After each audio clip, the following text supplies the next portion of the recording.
ओम नमः शिवाय। नमस्कार दोस्तों, स्वागत है आप सभी का आपके अपने यूट्यूब चैनल खुशहाल जिंदगी में। होलाष्टक यानी 8 दिन का वो समय जब हिंदू धर्म में मांगलिक कार्य जैसे शादी, ब्याह, मुंडन, गृह प्रवेश आदि निषेध माने जाते हैं। होली से ठीक 8 दिन पहले होलाष्टक लग जाता है और होलिका दहन के दिन तक चलता है। साल 2023 में फाल्गुन मास के शुक्ल पक्ष की अष्टमी तिथि 27 फरवरी को शुरू हो रही है, जो कि 28 फरवरी तक चलेगी। लेकिन क्योंकि 27 फरवरी से ही अष्टमी तिथि का प्रारंभ हो रहा है और अष्टमी तिथि के लगते ही होलाष्टक का आरंभ हो जाता है। 7 मार्च फागुन महीने के पूर्णिमा तिथि पर होलिका दहन के साथ ही यह अशुभ समय समाप्त हो जाएगी और इसके बाद अगले दिन 8 मार्च को होली का त्योहार मनाया जाएगा।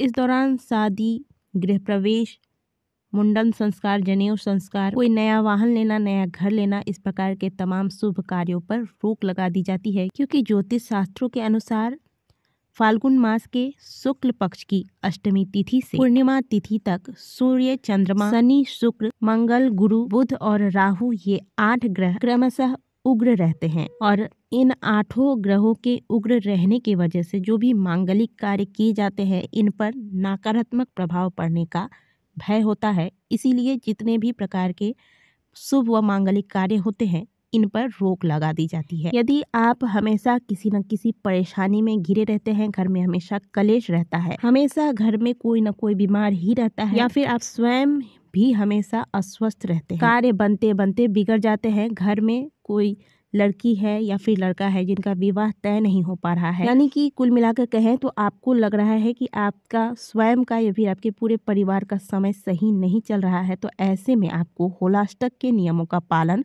अवश्य ही करना चाहिए। तो आज के वीडियो में हम जानेंगे कि होलाष्टक के नकारात्मक प्रभाव से बचने के लिए आपको क्या करना चाहिए। इस दौरान आपको क्या क्या कार्य है जो नहीं करने चाहिए। सबसे पहले तो जानते हैं कि 8 दिन जो है यह इतने अशुभ क्यों माने जाते हैं। ज्योतिष शास्त्र के अनुसार क्यों इन 8 दिनों को अशुभ माना गया है, क्यों शुभ कार्यों पर रोक लगा दी जाती है, ये तो हमने आपको बता दिया। अब इससे जुड़ी हुई हमारे धार्मिक ग्रंथों में जो होलाष्टक का वर्णन आता है, इसके अनुसार भक्त प्रहलाद जी महाराज के बारे में हम सभी जानते हैं, जिनके कारण भगवान श्री हरि विष्णु ने नरसिंह अवतार लिया था। कहते हैं कि राजा हिरण्यकश्यप ने बेटे प्रहलाद को फाल्गुन मास के शुक्ल पक्ष की अष्टमी तिथि से होलिका दहन तक कई प्रकार की यातनाएं दी थी।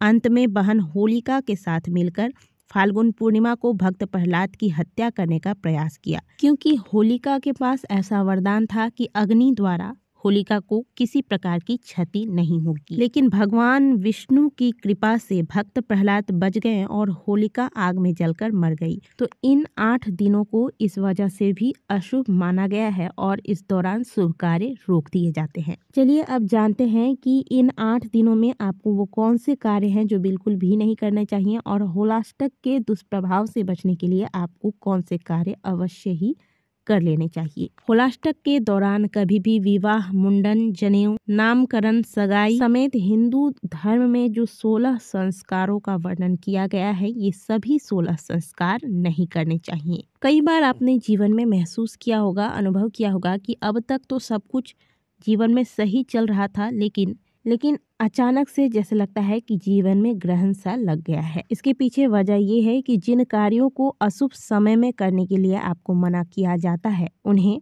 नहीं करना चाहिए, और यदि आप ऐसा करते हैं तो हो सकता है कि इन कार्यों को करने के बाद से ही परिस्थितियां आपके जीवन में बदलने लगेगी, आपके अच्छे दिन बदल जाते हैं और आपके जीवन में अशुभता का आगमन हो जाता है। हमारे ऋषि मुनियों ने, हमारे गुरुओं ने शास्त्रों में जो चीजें लिखी हैं वह एक एक शब्द, एक एक चीजें जनमानस के कल्याण के लिए ही होती है, इसलिए इनका पालन अवश्य करना चाहिए।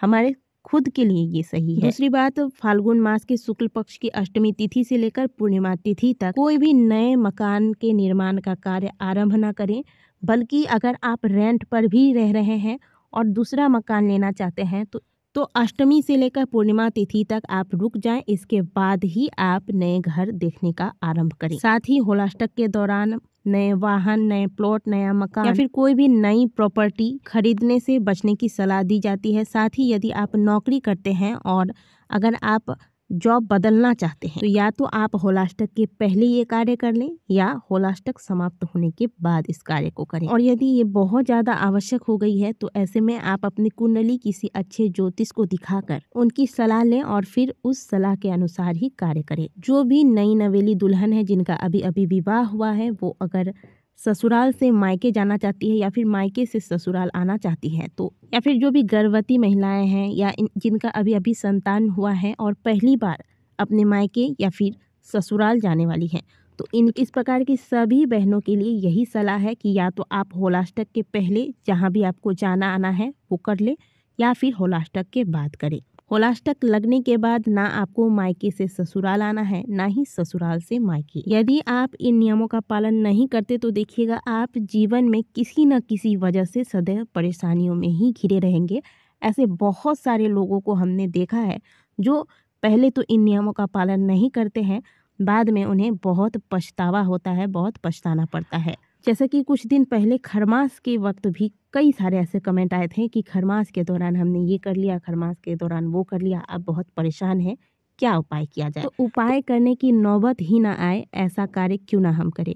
जो चीज़ें हमें शास्त्रों में बताया गया है उनका पालन हमें अवश्य ही करना चाहिए। इन 8 दिनों में नकारात्मक शक्तियाँ बहुत प्रबल होती हैं, इसलिए इस दौरान स्त्रियाँ अपने बालों को बांध कर रखें। खास करके वो लड़कियां जिनका विवाह कुछ दिनों में होने वाला है या फिर नया नया विवाह हुआ है या गर्भवती महिला है या अभी अभी जिन्होंने संतान को जन्म दिया है, इस प्रकार की स्त्रियां अपने बाल को रात में खोलकर छत पे या फिर बाहर अंधेरे में ना जाएं। अब बहुत से लोगों की क्या आदत होती है कि शाम के वक्त कपड़े धोकर और फिर छत पर या फिर घर के आंगन में सूखने के लिए दे देती हैं और रात भर यह कपड़े बाहर में ही पड़े होते हैं। और रात के वक्त नकारात्मक शक्तियाँ ज़्यादा प्रबल होती हैं, वो इधर उधर विचरण करती हैं, इसीलिए रात के वक्त कभी भी अपने शरीर के जो वस्त्र होते हैं उन्हें बाहर आसमान में, खुले आसमान में सूखने को नहीं देने चाहिए। साधारण शब्दों में कहें तो तंत्र मंत्र की जो क्रियाएं होती हैं वह इस दौरान बहुत ज़्यादा होती हैं, इसलिए इनसे बचने के लिए आपको थोड़ा सावधान रहना चाहिए और जो चीज़ें बताई जा रही हैं उन पर आप ज़रा ध्यान दें। वैसे तो हम कई बार आपको बता चुके हैं कि आप 1 लोटा जल सदैव अपने घर में मंदिर में भर के रखें, घर के मंदिर में, और प्रातःकाल जागते ही पहले इस जल से अपने घर की जो मुख्य द्वार है, जो दहलीज है, इसे साफ करें। इस जल का छिड़काव घर के मुख्य द्वार पर करें। लेकिन यदि आप प्रतिदिन नहीं कर पाती हैं तो होलाष्टक के दौरान ये कार्य जरूर कीजिएगा। प्रत्येक दिन 1 लोटा में थोड़ा सा गंगा जल मिलाकर घर के पूजा के मंदिर में रखिए और प्रातःकाल जगते ही जैसे ही आप मेन डोर खोलते हैं उस जल का छिड़काव घर के मुख्य द्वार पर करें। इससे नकारात्मक शक्तियाँ घर के अंदर प्रवेश नहीं करेंगी। साथ ही घर के मुख्य द्वार पर जो दरवाज़ा है, आपका मुख्य दरवाज़ा, इसके दोनों तरफ आप स्वास्तिक का निर्माण करें, ये भी बहुत शुभ होता है। यह आपको नकारात्मकता से बचाती है। घर में सकारात्मक ऊर्जाएं सक्रिय होती हैं इसके प्रभाव से। जितना हो सके इन 8 दिनों में भगवान का कीर्तन करना चाहिए। इन 8 दिनों में घर में आप प्रातःकाल और शाम के समय विष्णु सहस्त्रनाम का पाठ लगाकर सुने। गायत्री मंत्र, महामृत्युंजय मंत्र, इन मंत्रों को भी लगाकर सुन सकते हैं। इससे घर में सकारात्मक ऊर्जाएं आती हैं। प्रतिदिन भगवान विष्णु को पीले चंदन और एक तुलसी दल अर्पित करें और ओम नमो भगवते वासुदेवाय मंत्र का जाप करें। वैसे तो प्रतिदिन सूर्य नारायण को अर्घ देना चाहिए, लेकिन आप नहीं देते हैं तो इन 8 दिनों में कोशिश कीजिए कि प्रतिदिन प्रातःकाल सुबह जल्दी उठिए, अपने सभी कार्यों से निवृत्त होकर सूर्य नारायण को अर्घ दें। कुल मिलाकर कहें तो जितना हो सके भगवान के नामों का सुमिरन कीजिए, भगवान के मंत्रों का जाप करें, भगवान के मंत्रों का श्रवण करें, उनकी कथा का श्रवण करें।